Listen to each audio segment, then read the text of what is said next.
कि जब ये पद पर रहे तो इन्होंने कितने ब्राह्मणों का शोषण किया होगा, कितने ब्राह्मण परिवारों को बर्बादी की कगार पर संतोष वर्मा जैसे दोगलों ने छोड़ दिया होगा, कितने ब्राह्मणों के साथ अन्याय अत्याचार किया होगा, कितने सवर्णों का शोषण किया होगा, कितने हिंदुओं का शोषण किया होगा, और कितनी बहन बेटियों पर जो इनके कार्यकाल के दौरान इनसे मदद मांगने आई होंगी, उन कितनी बहन बेटियों पर इन्होंने अपनी गंदी निगाह डाली होगी। तो मैं ब्राह्मण समाज का होने के नाते कहता हूँ कि जिस घर से संतोष वर्मा निकलेगा उस घर का स्वागत करने के लिए ब्राह्मण समाज जूता लिए तैयार बैठा है। तुम्हारी अगर औकात है तो तुम संतोष वर्मा निकाल कर दिखाओ। तो सबसे पहले डंके की चोट पर कहना चाहता हूं कि अकबर बाबर जिनके पापा उनसे नहीं हमारा नाता।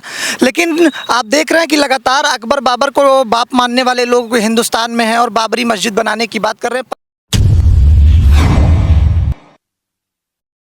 6 दिसंबर को जिस दिन अयोध्या में बाबरी जो एक ढांचा था जिसको कार सेवकों ने ढाया था, उस दिन अखिलेश यादव फतेहपुर सीकरी जाते हैं और वहाँ पर जो है एक मजार पर चादर चढ़ाते हैं और आपसी तालमेल बनाने की बात करते हैं। ये मामला काफ़ी सुर्खियों में गरमाया होता है। उसके बाद मामला ये हुआ कि संतोष वर्मा को लेकर चंद्रशेखर आज़ाद ने एक बयान दिया कि कितने संतोष वर्मा को आप मिटाओगे, तमाम संतोष वर्मा बनते चले जाएंगे। यानी तो और दूसरा एक मामला ये चल रहा है कि धनंजय सिंह को लेकर कि लगातार जो कप सिरफ वाला मामला है उसमें धनंजय सिंह को लेकर तमाम तरह की बयानबाजी सामने आ रही है। उनके करीबियों को गिरफ्तार भी किया गया, ऐसा मीडिया में दावा किया जा रहा था। हमारे साथ सचिन तिवारी हैं जो तमाम राजनीतिक दृष्टिकोण से अगर बात करें तो अपनी राजनीतिक छोटे से मतलब अपने कैरियर में राजनीति का बड़ा ज्ञान है इनको और लगातार ये राजनीतिक मामलों में बेबाक अंदाज तरीके से अपनी बयानबाजी पेश करते हैं। सचिन, आपका स्वागत है। बहुत बहुत धन्यवाद। सबसे पहले सवाल ये है सचिन कि पहला मामला आप सीधे उठाते हैं बाबरी को लेकर। 6 दिसंबर को शौर्य दिवस मनाया जाता है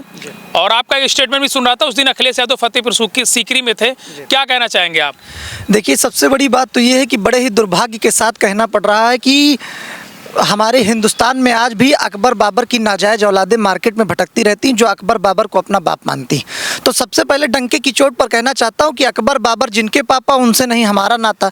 लेकिन आप देख रहे हैं कि लगातार अकबर बाबर को बाप मानने वाले लोग हिंदुस्तान में हैं और बाबरी मस्जिद बनाने की बात कर रहे हैं। पश्चिम बंगाल का एक मुद्दा इन दिनों चर्चा में है और टीएमसी के एक नेता जो अब टीएमसी के नहीं रह गए, लात मार के उन्हें टीएमसी से भगा दिया गया है, हुमायूं कबीर, वो बाबरी मस्जिद बनाने की बात कर रहे हैं। साथ ही साथ उन्होंने बाबरी मस्जिद को लेकर तैयारियां भी शुरू कर दी। अब आप सोचिए कि ये वही लोग हैं जो बाबर को अपना बाप मानते हैं। अखिलेश यादव लगातार सनातन की बात करते हैं, लगातार भाईचारा निभाने की बात करते रहते हैं, लेकिन अखिलेश यादव का हिंदू विरोधी चेहरा एक बार नहीं, 2 बार नहीं, बार हर बार निकल कर सामने आता है। ये वही अखिलेश यादव हैं जिन्होंने राम मंदिर का न्योता तक ठुकरा दिया था और हिंदुओं को उनकी औकात बताई थी। लेकिन कल आपने देखा कि ये मदरसे में अपना पिछवाड़ा उठा रहे थे। तो अगर जिस तरीके का काम लगातार अखिलेश यादव के द्वारा किया जा रहा है और जिस तरीके से 27 के चुनाव नजदीक है, ये साफ तौर पर इस बात की ओर इशारा है कि अखिलेश यादव हिंदू विरोधी छवि के हैं और अखिलेश यादव हिंदुओं को लगातार उनकी औकात याद दिला रहे हैं। 6 दिसंबर की तारीख अखिलेश यादव ने चुनी। देखिए, 6 दिसंबर की तारीख इसलिए क्योंकि वो आज भी अपने पिता के पदचिन्हों पर चल रहे हैं, जिनके बाप ने विधानसभा चुनाव के दौरान मुसलमानों के हितैषी बनने के लिए ये कहा था कि मैंने हिंदुओं को मरवा दिया, जिनके पिता, इन्हीं के पिता मुलायम सिंह यादव ने कार सेवकों पर गोलियां चलवा दी थी। तो ये 6 दिसंबर का दिन चुनकर उन्होंने भाईचारा नहीं निभाया, उन्होंने हिंदुओं के जख्म को कुरेदने का काम किया। साथ ही साथ ये बताने की कोशिश की कि अगर हिंदू 6 दिसंबर को शौर्य दिवस के रूप में बनाएंगे तो हम अखिलेशवादी लोग उसे मुसलमान हितैषी दिवस के रूप में मनाएंगे। सवाल है चंद्रशेखर आज़ाद को लेकर, वो कह रहे हैं कि कितने संतोष पर आप अटैक करेंगे तमाम संतोष वर्मा पैदा हो जाएंगे, क्या कहना चाहेंगे? देखिए, जैसे चंदू जैसे लौंडियाबाज नेताओं से तो हमेशा यही उम्मीद आप कर सकते हैं, क्योंकि जिनका इतिहास लड़कीबाजी का रहा हो वो लड़कियों का शोषण करने का, लड़कियों की इज्जत उतारने पर ही बात करेंगे। और ये वही लोग हैं जो संविधान की किताब हाथों में लेकर गाँव शहर भटकते रहते हैं, संविधान बचाओ कहते हैं। आप सोचिए, ये वही चंद्रशेखर हैं, ये वही चंदू है जिससे एक रोहिणी घावरी संवर ही रही है। एक रोहिणी घावरी के चक्कर में ये चंदू पूरे देश में भागा फिर रहा है, इसको वकील नहीं मिल रहा है। और उसके बाद संतोष वर्मा को लेकर ये स्टेटमेंट दे रहा है कि हर घर से संतोष वर्मा निकलेगा। तो भाई निकालो, अगर आपको लगता है कि हर घर से तुम संतोष वर्मा निकाल सकते हो, तो मैं ब्राह्मण समाज का होने के नाते कहता हूं कि जिस घर से संतोष वर्मा निकलेगा उस घर का स्वागत करने के लिए ब्राह्मण समाज जूता लिए तैयार बैठा है। तुम्हारी अगर औकात है तो तुम संतोष वर्मा निकाल कर दिखाओ। आप देखिए, ये वही चंद्रशेखर रावण जो वकील की जब बात आती है तो ब्राह्मण का चुनाव करता है, और जब अपना पक्ष रखने की बात आती है तो ब्राह्मण वकील करता है। इसको इसकी बिरादरी में कोई नीला तीतर नहीं मिलता जो इसका चुनाव इसका मामला लड़ सके। लेकिन आप सोचिए कि जब मंच पर ये चढ़ता है तो मनुवादियों के खिलाफ बात करता है, ब्राह्मणों के खिलाफ बात करता है, ब्राह्मण बहन बेटियों पर टिप्पणी करने की बात करता है। अभी हाल ही में इसने संविधान बचाओ यात्रा निकाली। मैं इससे पूछना चाहता हूँ, मौलवियों के इशारे पर नाचने वाले चंदू, तुम ये बताओ कि तुम देश बचाओ यात्रा कब निकालोगे?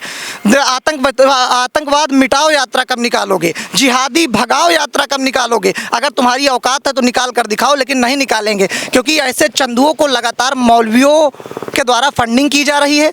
और ये मौलवियों के इशारे पर नाचने वाला एक बंदर है जो ये जानता है कि अगर हमने इस्लाम भगाओ यात्रा निकाल दी, आतंकवाद मिटाओ यात्रा निकाल दी, या देश बचाओ यात्रा निकाल दी, तो जो फंडिंग, जो पैसा हमें मिल रहा है नाचने के लिए, वो बंद हो जाएगा, मिलना बंद हो जाएगा। सवाल है संतोष वर्मा को लेकर कि संतोष वर्मा जिस तरह से बयानबाजी की, स्टेटमेंट कर रहे हैं कि भाई गलती हो गई, उनसे माफ़ कर दो, लेकिन संतोष वर्मा के पक्ष में बहुत से ऐसे नेता हैं जो खड़े हो गए हैं। तो क्या मतलब ब्राह्मण समाज उनकी नज़रों में मतलब दुख रहा है, फिर उन ब्राह्मण समाज को वो लोग पचा नहीं पा रहे हैं? क्या मैसेज? देखिए, संतोष वर्मा जैसे बदतमीज़ लोगों के बारे में मैं सिर्फ इतना ही कहना चाहता हूं कि ये बदतमीज अपनी मानसिकता के लिए चर्चा में आए। आप सोचिए कि जब ये पद पर रहे तो इन्होंने कितने ब्राह्मणों का शोषण किया होगा, कितने ब्राह्मण परिवारों को बर्बादी की कगार पर संतोष वर्मा जैसे दोगलों ने छोड़ दिया होगा, कितने ब्राह्मणों के साथ अन्याय अत्याचार किया होगा, कितने सवर्णों का शोषण किया होगा, कितने हिंदुओं का शोषण किया होगा, और कितनी बहन बेटियों पर जो इनके कार्यकाल के दौरान इनसे मदद मांगने आई होंगी, उन कितनी बहन बेटियों पर इन्होंने अपनी गंदी निगाह डाली होगी। खैर,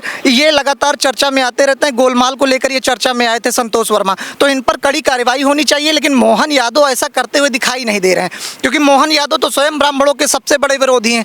मोहन यादव कहते रहते हैं कि ब्राह्मण को देखते ही कहा जाए कि ब्राह्मण को जब देखा जाए तो उससे कहा जाता है कि ब्राह्मण साहब पाए लागी। लेकिन आप सोचिए कि उसके बाद उसे खींच कर तमाचा मारना चाहिए। तो अगर मुख्यमंत्री ऐसा कहे तो वो मुख्यमंत्री ब्राह्मणों के साथ न्याय करेगा, इसकी कोई गारंटी नहीं है। और अब तक संतोष वर्मा के लिए वो न्याय नहीं कर पाए हैं। लेकिन जिस तरीके से ब्राह्मण समाज लगातार जवाब दे रहा है, ब्राह्मण समाज को तन मन धन और अब उसके साथ साथ गन भी उठानी चाहिए, ताकि संतोष वर्मा जैसे नपुंसक लोगों का इलाज हो सके और संतोष वर्मा को समर्थन करने वाले मौलवियों के बंदर चंद्रशेखर आज़ाद जैसे लोगों को भी ये पता चल सके कि हम उनका, अगर उन्हें हम समर्थन करेंगे तो हमारा हश्र क्या हो।